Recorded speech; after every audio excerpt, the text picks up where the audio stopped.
Hey guys, Eric here with another video. So today, I wanted to talk about, there's a lot of people out there that say, "Oh man, you gotta really know yourself, man, and be super authentic to who you are and all that stuff." And, that's great, but when you ask them, "Okay, how do you find that?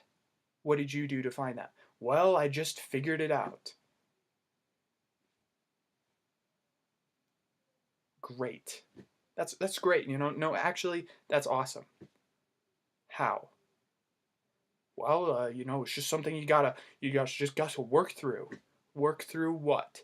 Well, it's just you just find a way. Find a way to what? Find a way to what? Right? These people don't know. They don't know. Okay. And if they did, they'd give you a method, not just tell you, hey, you just gotta really do it good. What kind of information, what kind of advice is that? What kind of helpful method, what kind of universal helpful method, principle is there? It's just a comment. Okay, there's nothing there. So today we're going to talk about maybe a method, maybe a couple, because they all kind of come together because they're just modalities of each other, but a method of helping you find who you are. Okay, so here we go. Let's dive deep. All right, here we go. So the first one is that we all have emotions, obviously. So what we do is that we get a notebook, a pen, and so we take that notebook and pen. We go through our entire. This kind of goes into maybe a little bit of therapy stuff. This is kind of what therapists do. I'm not a professional. I'm not going to pretend like I am. Okay. So here, you get your pen, you get your paper, and you write down every single significant emotional experience that you can remember, starting from as far in the past as possible. Okay, earlier the better. Doesn't matter if it's absolutely true, because all that matter, because I know everybody knows that memory is fallible, that we insert things, and based on our bias and emotions, that those stories, which they are stories, twist and change and morph over time, and they might not be particularly accurate to what actually happened. That's okay, because all that matters is what you in particular got from that, right? Because guess what?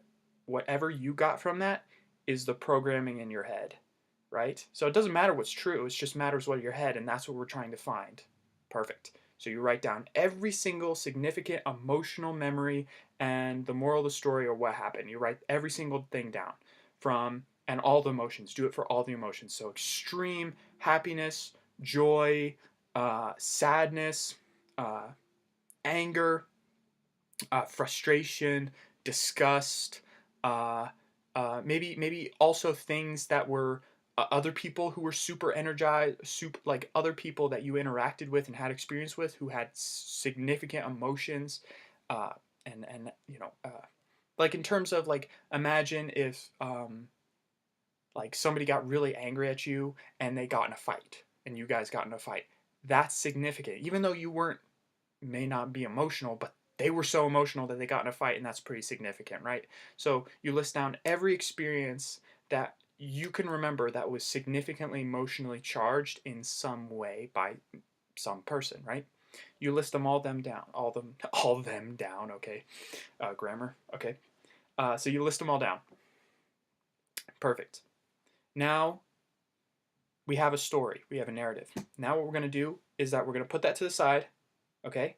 And we're going to take another notebook or the same notebook just in a different place, and you're going to list down every single preference and everything that you hate, everything that you dislike, everything that you love, everything that makes you sad, everything that makes you angry, everything, and then you'll maybe get some things from because you can pull some details from those emotional significant events, right, and put them in those preferences, right? So then you're listing out all these things. I like this, I like this, I like this, I love this, I love this, I dislike this, I don't like that, I don't like that, I like this, I like this, I like this, I don't like that, I hate this, I hate this. Maybe it's a person, that's fine. We're just trying to because we're not hating the person, right? we're trying to find, because this'll go somewhere, okay, I promise. So, and then maybe if it's a person, put their name down. I don't like this person, okay? Sad, happy, this makes me sad, this. Maybe you have some memories and those bring it up. Maybe you put some more over here, you know, and then you have this whole apothecary of information of everything you like all the way to everything that you don't, right? Everything that you consider good and everything that you consider not great. So now, what do we do with this? Like, what do we do? Well, now we have all our preferences. Now, you think just like hating the person, like imagine, let's go back to that hate analogy. So, what do I like? This person I really dislike. Let's just say that I really dislike. Now, is it because them or is it their behavior? It's their behavior. Now, what kind of thing is their behavior doing? Is it the result that I really don't like, or is it the actual process of them doing something? Well, it's not really the process, it's more like them disregarding me in relation to this. Now, we went from this person I don't like to, you know, he did something and didn't really communicate with me that well, so I dislike that and I associated with the person. Now, which one's more true? The end result. Now, did we really hate the person? No. But we got, what do we get? We got a principle that we didn't like, right? So now we look through all our history of significantly charged emotional things and all of our preferences, and then we start picking apart every single verb, every single adjective, every single adverb, like composite words. Like if I said interests of the public, well, what interests would those be? Well, this. Like it's kind of like a composite. So if you target those, you'll get a composite of information. So okay, it's cool. Every word that has a derivative that you know, basically a derivative from a verb, right? So when I say verb, you know, action, transition, you know, transitioning, ing, that means it's a verb, right? So any adverb, adjective, and adverb. So we can target those verbs, right? We can target those words. Now, we have it all written down. Now, all we have to do is get a red pen, and every word that we analyze, we check off, and then we write down what because nobody reads a dictionary when they're two to know what the human language is, right? They contextualize it from different things by associations, right? So whatever you associate this word or that word or this or that or the other is the way that you process information and that you see the world and that you value things differently according to that, right? So you evaluate, check every single word, and you make a definition of what it means to you, right? If it means something, like, I don't know if it means something, right? You know, because the definition of, you know, somebody could have an attachment to a color because of a significant childhood experience, and that's why they like the color, because it reminds them of their great grandma who took them to the orchard every summer at the end of it, and they would get these huge baskets of like big apples that you couldn't get anywhere else, and they always got the first pick because the grandma knew everybody in the neighborhood, and so she would go up to the guy and he'd be like, well, okay. It's like right before it opened, they got first pick on everything, and they got these huge baskets of apples. And that's why they love the color red, just like when they were kids picking apples with their grandma. Now, that's different than, oh, I like burgundy. That's different than, oh, I like this color because I was reading about you know, the knights of yore in terms of King Arthur, and then I associated with England for some reason, and I saw the lion and the thing, right? That's totally different, right? Those are different colors of red, but we wouldn't have known that if we didn't ask those questions. So here's a method of asking questions so that you don't get stuck. Because if you go in this and you do this, this will take hours. Hours. Now, if everybody is like, I don't know who I am, And this just takes an hour or 2 hours to actually have a basis of what you like, what you don't like, and the principles, the wise principles of why you don't like and what you like. So here's the method. If you check out Richard Bandler's Meta-Modal, right, that will help you, okay? Because you'll make a sentence, you'll look at the Meta-Modal. There's 3 kinds of lies. A lies from deletions, distortions, and what was it? Distortions, deletions, and omissions, right? That's why they say, do you agree to tell the truth, the whole truth, and nothing but the truth, right? Because if you gave somebody, when somebody asks an apple, you give them an orange, that's not an apple, right? If somebody asked for an orange, or somebody asked for an apple, and you gave them half an apple, well, that's not the whole apple, right?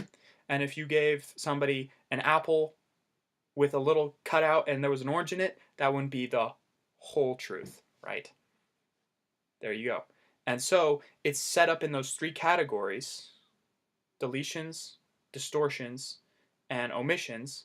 And you'll be able to look at that model, look at your sentence, and see where the lie is, and see what questions. And then it also gives you not just what questions to ask, but it gives you it doesn't just give you the words to target to get closer to the truth, but it also gives you the exact question to ask, right? In terms of actually getting to where you want to go, right? In terms of actually asking the right question. Perfect.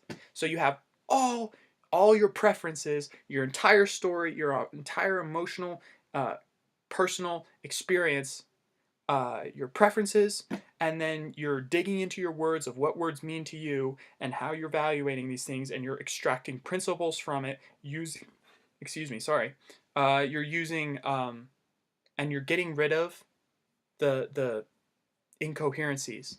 So you're extrapolating everything out into a wise principle that then you can use into the future or fix if you consider it a problem. And that's how you find out who you are. Pretty easy.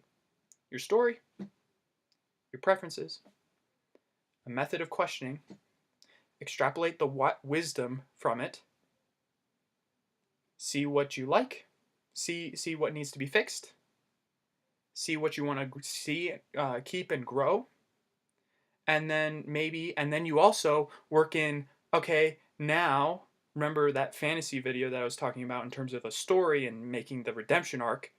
Well, guess what? That's how you're going to fix the stuff that you no longer want, right? And also maybe if you wanted to, work in conjunction with a professional or something like that, you'd be able to go in there, no BS, and fix stuff as fast as you are allowing yourself to do it, right? And then you'll have a basis of what you are, of what attributes that you really love. And not to mention things that you see in the world but you don't know it yet, and things that you see in the world that you dislike and you don't know it yet. But now you have knowledge of that. Now you have the wisdom behind your story, behind you, which is cool. So just wanted to put that out there. Here's a model, not just somebody saying, figure it out. Like we've heard in a lot of, they're great motivational speakers, and they're awesome, and they've definitely done things with their life that are incredible, but they're subconscious competent.